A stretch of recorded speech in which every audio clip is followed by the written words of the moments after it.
game's taken just 12 months, just over 12 months to develop. We started at the end of January 2003, so it's been an absolutely crazy year.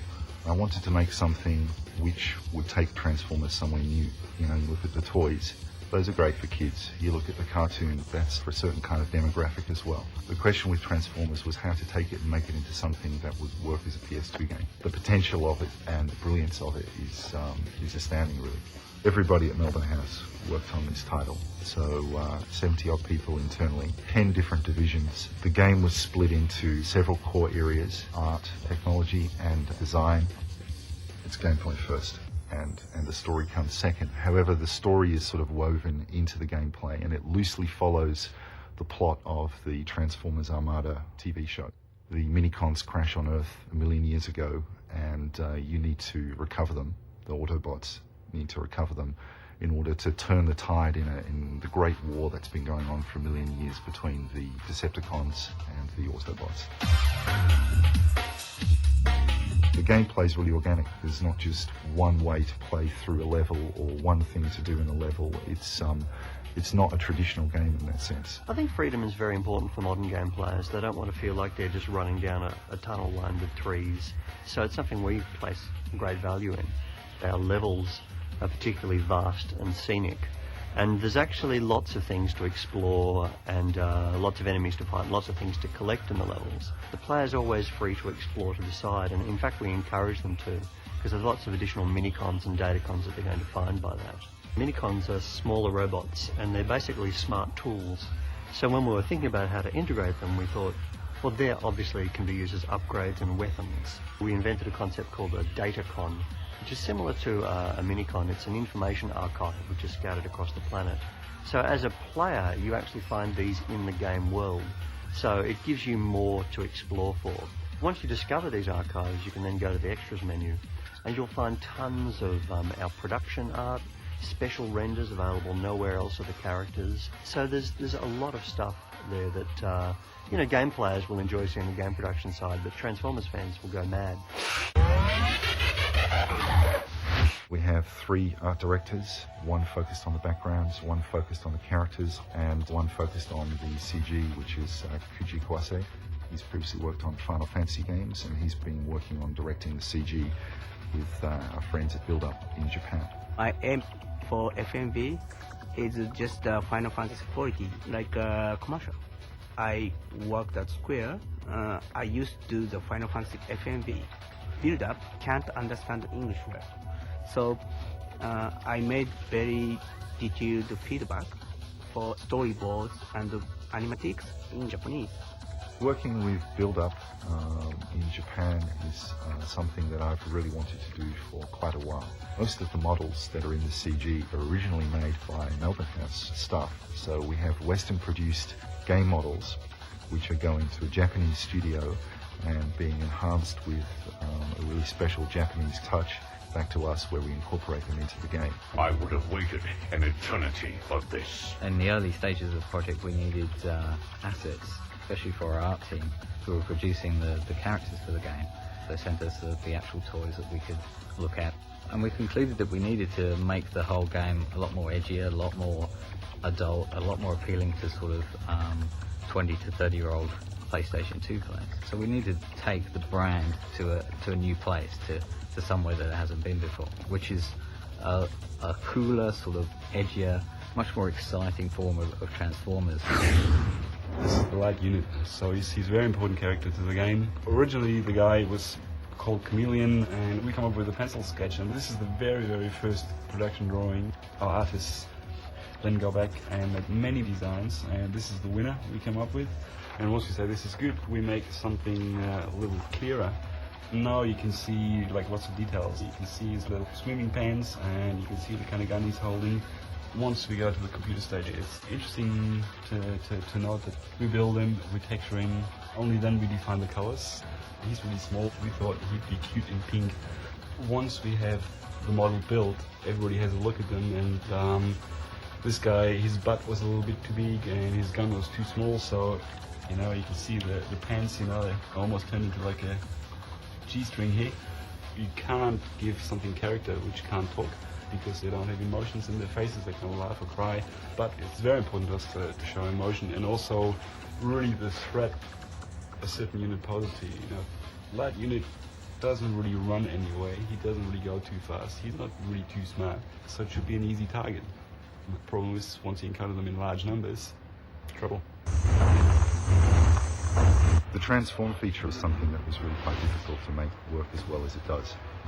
To begin with, we made the robot just like the toys, but we really wanted to make both the vehicle and the robot look better than they do as toys, make cooler designs. And the problem is that as soon as you make the vehicle look cool, then it means that the robot looks wrong. Or if you make the robot look really good, then that's not right for a vehicle. So we needed to find a way to separate the vehicle and the robot into two completely different models and have them blend together and transform in a way which is invisible to the eye, really. We were really interested to build something a little more organic, and so we tried to sort of introduce a lot of natural landscapes, and those natural landscapes I think have allowed the game to be a lot more open. If you look at the Amazon, I don't think that any game actually has an environment that's quite like this, and it's because we have a very special kind of technology that let us do that. This was our dream of what the forest was going to look like. So this is not using the game system, this is hand modelled and hand lit. It becomes like almost a Bible for what we want that style to be. You start with a rough top-down map, that becomes a very detailed top-down map, that becomes a height map, that becomes a mesh that's been projected onto the height map and then elevated. If you're just sort of building it out of polygons, it's really contrived. So we're starting with organic, and then we're putting gameplay into that organic with the intention that it's a realistic place, and so you feel like you really are in there. You're not in a series of boxes and slides that is basically a puzzle. You're trying to build somewhere real. We did base them on real places. We didn't actually take absolute geography of places. We took themes and concepts, and so we have levels in the Amazon rainforest. We have an Antarctic level. The idea with that really is not so much the excitement of ice and snow, but the idea that we can have a lot of visual effects. There's masses of snow, there's wind, there's spin drift going across the surface of the snow. Deep Amazon is just an extension of the Amazon, where we try and use lighting as a very dramatic sort of way, and we're really trying to get a lot of atmosphere into the level. There's a lot of things that come from the technical group that just basically help the artists not only do the job as to the highest possible level, but to do it easier and faster. We developed a system for generating primary objects which we then can perpetuate through the world. We use it for trees, and we basically build maybe 9 or 10 trees, and then we just paint those across the level using a template system. You can just turn on a channel here and paint in the location of where we want the trees to be. So the red areas are where the trees are thick, and the white areas are where the trees are thin. We have a lot of water in the game, and we just talk about what we'd like the water to be. The technical guys write the algorithms, and then we just set up, wave parameters and colours for that water. And so for an artist, it's a lot of fun just basically asking for what you want. Computers are better at just drawing flat, polygons and things like that. So we came up with this ocean shader, and that consumes quite a fair amount of the power of the PS2 to do that. So we gave it like about 10%. It can give the worlds a richness that isn't common really in games up to now. Wherever you go in this large world, it's still very detailed. As you're navigating across, you see a hill from the distance, and you wander there, and then you climb it, and then you get to the top, and there's still a lot of detail just like in that one small area. So in some areas in Transformers we have more complexity than we've almost had in some of our entire levels in earlier games. One example of collaborative development is the Cybertron level, which is the final level of the game. They wanted to have a world that you could fly around, like completely different to any of the other levels. And we built a technology that enabled to have a whole lot of buildings in the level. And we said, well, can you land on these buildings? And they thought, well, initially we want to maybe land on some buildings, but not on the ones that you're going to populate with thousands of them. But okay, we can build something like that. So we built them something that could give them thousands and thousands of buildings. And then they just went, well, this is really cool, but now we want to be able to fly way back from the planet. We want to be able to see the whole planet, and we want to be able to see, like thousands upon thousands of buildings. So we started building technology that could handle reducing the amount of buildings as you faded back from the planet, but still being able to handle the thousands of buildings. The technology for PS2 is really great. We've got a really brutal, fast, highly evolved engine, and so the visuals are really tip-top in the game, and we've had a really good budget to work with the title as well, and it's given us a chance to make something which is top end. We've done that before with racing games, but not with this kind of action game. With tons of polygons, really smooth frame rate, tons of enemies to battle and fight against. We're definitely pushing the PlayStation 2 to its limits. You can see this on the screen when you're playing the game, the number of creatures you're playing against, the artificial intelligence they're displaying, the physics as they get thrown around the world. Every bit of the world you can see is accessible, you can reach it, every tree exists in the game.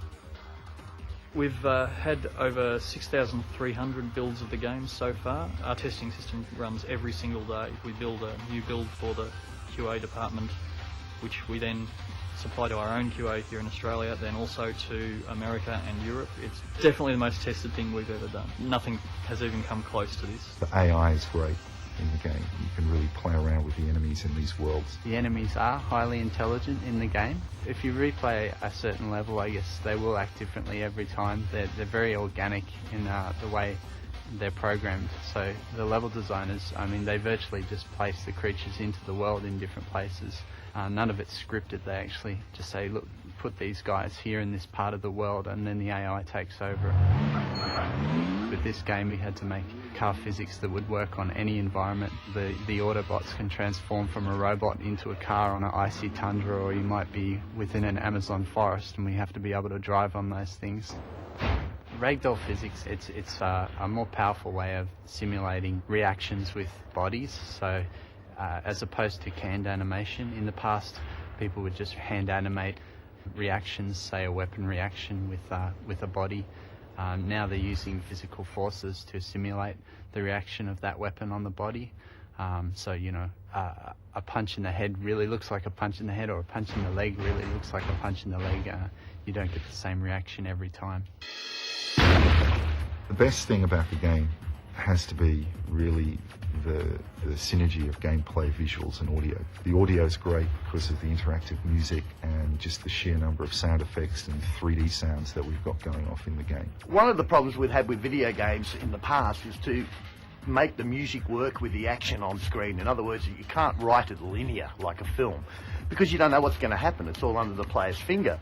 So what we've done for this game is we really thought a lot about it and developed interactive music, which involves creating different layers of music that we can crossfade to depending on what the action is on the screen. So when you're exploring, it'll be just very atmospheric. If there's an enemy around the corner, the music will change intensity just slightly.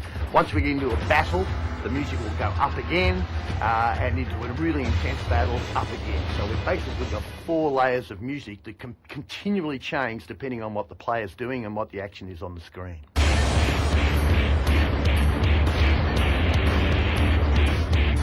The advantage of having in-house music, and this is something we feel very strongly about, is that rather than just have a game, it goes out to a composer, he just writes the music, you slap it on. We have the added advantage of being able to develop the music with the game.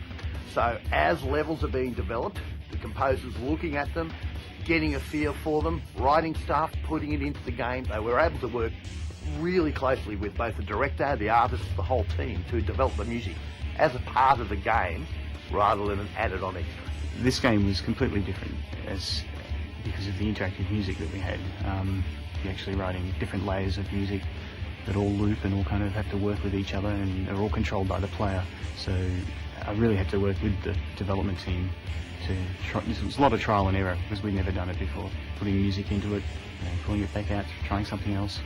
Lots of that. As far as the voices for Transformers go, we cast about 100 actors, and we cast some people here, threw it all into a pile, let the director hear it all, and he chose who he wanted for each of the parts. We ended up going with Gary Chalk, who's the Optimus Prime from the Armada series. Autobots, we must stop Megatron. Roll out! And David Kaye, who's Megatron from the Armada series. It's over, Prime. Both those guys were extremely good and knew the characters very well. We went to Vancouver in Canada, where they both reside, to record them, and we gave them direction as to how we wanted them to be.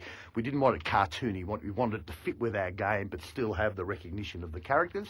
So basically, we've got a totally international cast for Transformers. Come, Autobot. Let's finish it. A lot of people who see the game for the first time are very, very surprised by what a Transformers game has become. There have been other Transformers games in the past which have, I think, not been so well received, but we want to make something which can really stand on its own as a high-quality game. This game will appeal to everybody. If you're a casual gamer, there are modes in the game, difficulty levels in the game where it's tuned for you and hopefully won't be too scary and will help you get into it. If you're a hardcore gamer, there are modes there, difficulty levels, where everything takes on a new level of intensity and it becomes pretty hardcore as well. So there really is a hope that it's going to appeal to really anybody and everybody. The thing I'm most proud of with Transformers is the fusion of some of the bigger Western developed games we've seen recently with values found in a lot of Japanese games. But the challenge has been, as a game, to make it appeal to the PS2 gamer. And I think that I'm really proud of how we've managed to achieve that.